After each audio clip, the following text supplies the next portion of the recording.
कर्ण कौन था? कर्ण महाभारत का एक अत्यंत महत्वपूर्ण और वीर पात्र था। उसे दानवीर कर्ण और सूतपुत्र कर्ण के नाम से भी जाना जाता है। कर्ण के बारे में मुख्य बातें। जन्म। कर्ण का जन्म कुंती के गर्भ से हुआ था। कुंती को अर्षि दुर्वासा से एक वरदान मिला था कि वे किसी भी देवता को आह्वान कर उनसे संतान प्राप्त कर सकती हैं। जिज्ञासावश उन्होंने सूर्यदेव का आह्वान किया और उनसे कर्ण का जन्म हुआ। चूंकि उस समय कुंती अविवाहित थीं, उन्होंने समाज के भय से नवजात शिशु कर्ण को एक टोकरी में रखकर नदी में बहा दिया। पालन पोषण। कर्ण को अधिरथ, हस्तिनापुर के सारथी और उनकी पत्नी राधा ने पाल पोषकर बड़ा किया।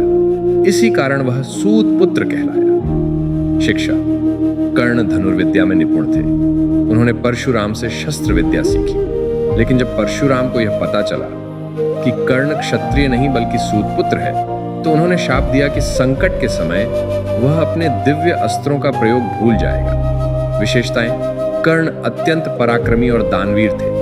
कहा जाता है कि उन्होंने कभी किसी भी याचक को निराश नहीं किया। वह अर्जुन के समकक्ष धनुर्धर माने जाते थे। कर्ण को सूर्य देव से कवच और कुंडल जन्म से ही प्राप्त थे, जो उसे अजेय बनाते थे। कौरव पक्ष से जुड़ाव। कर्ण ने दुर्योधन की मित्रता और सहायता स्वीकार की। दुर्योधन ने उसे अंग देश का राजा बनाया। इसके बाद कर्ण ने कौरवों का साथ देने की प्रतिज्ञा ली। महाभारत युद्ध। महाभारत के युद्ध में कर्ण ने कौरवों की ओर से पांडवों के विरुद्ध युद्ध किया। भीम, युधिष्ठिर और नकुल सहदेव को परास्त किया। अर्जुन से भीषण युद्ध हुआ। अंत में अर्जुन ने श्री कृष्ण के मार्गदर्शन में कर्ण का वध कर दिया, जब उसका रथ धरती में धंस गया और वह असहाय हो गया। सत्य।